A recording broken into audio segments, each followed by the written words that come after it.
Okay, so today's course was Stonewall Golf Course in Gainesville, Virginia. It is on Route 29, about 5 miles south of I-66. And I would say this is one of the best courses that I've played in the last couple of years.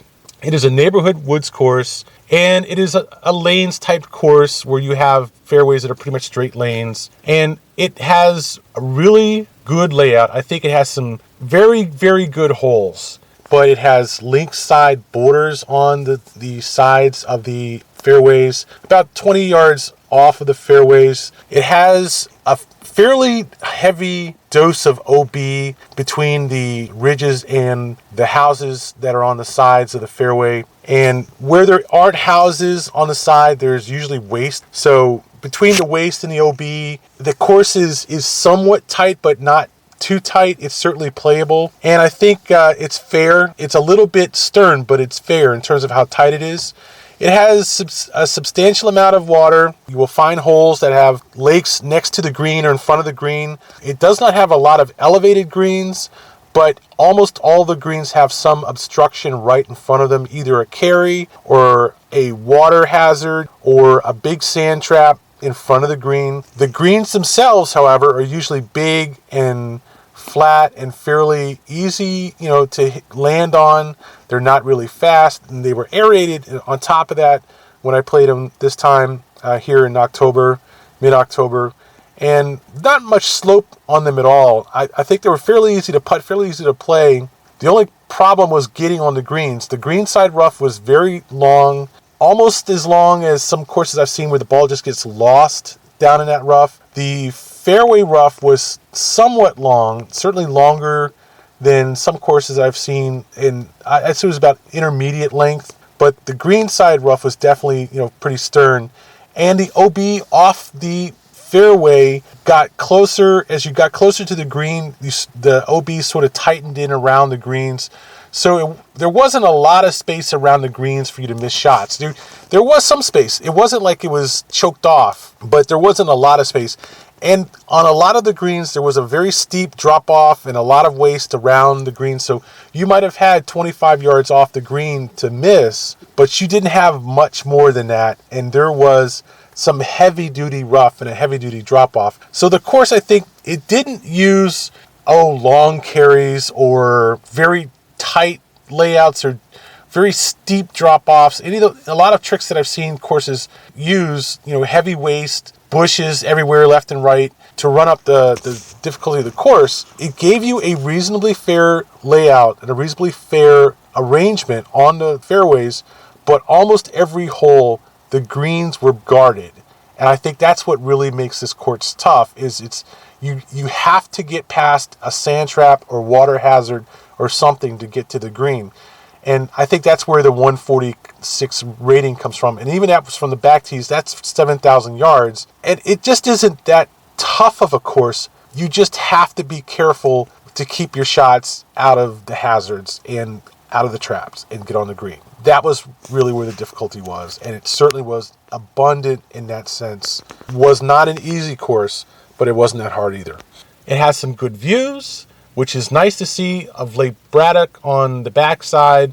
But on the other side of the course, on the front side, say maybe 4 through 11, 12, and certainly 17 and 18, there are a lot of houses, and usually there's houses on at least one side of the course, one side of the fairway, and the houses are maybe 50 yards to 75 yards off the fairway. And it's got that cool feature I've seen in some courses, which is kind of neat, where it has like a ridge, like a links course, where it has a ridge over the sides of the rough off the fairway, which if you hit on the left side of the ridge, it'll play your ball back into the fairway. But if you hit on the top of the right side, the ball will shoot off to the right, and usually it's downhill from there or into the woods or someone's backyard, no B. And so a lot of the course was like that, where it had that links border. And it wasn't like the woods was impenetrable, and it wasn't like if you went over by the houses, there was no chance that you would be able to find your ball or play it. There was some room there, but not a lot. And there was some waste, and certainly there were some carries, not really long carries. There was some water.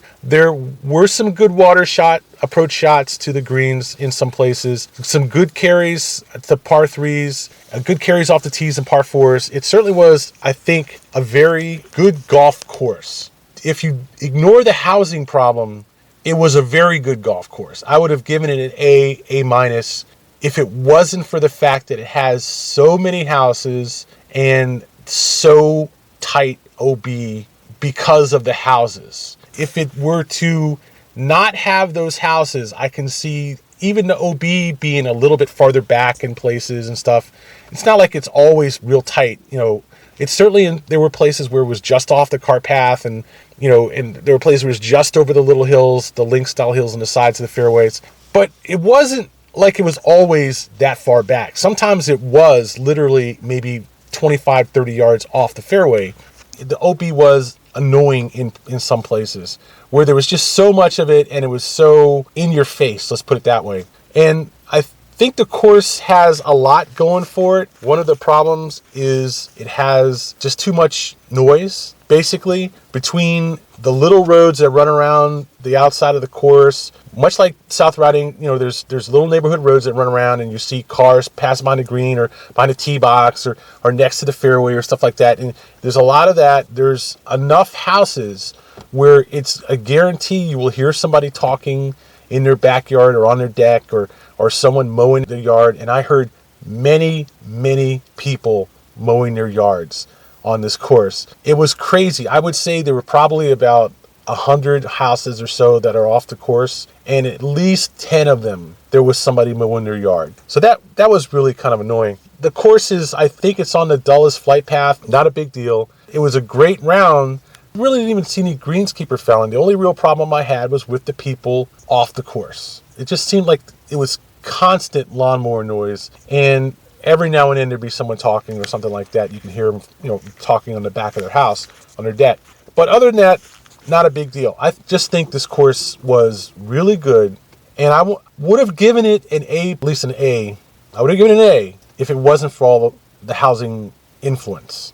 Between the OB, the lawn mowing, the houses in your face on a lot of the holes, and the people talking and the cars driving by, it was just a little bit too much on about half the course. And I can't even say that it was a lot better than a lot of neighborhoods, woods courses in the area. South Riding certainly is right down the road. West Fields, I guess, is not far from there, up towards Manassas. And that problem is that a lot of courses have that problem. So it's not fair to ignore that problem on this course. And I guess I should go on from there. It's a very good course. I think it's one of the best neighborhoods wood courses that I've ever played.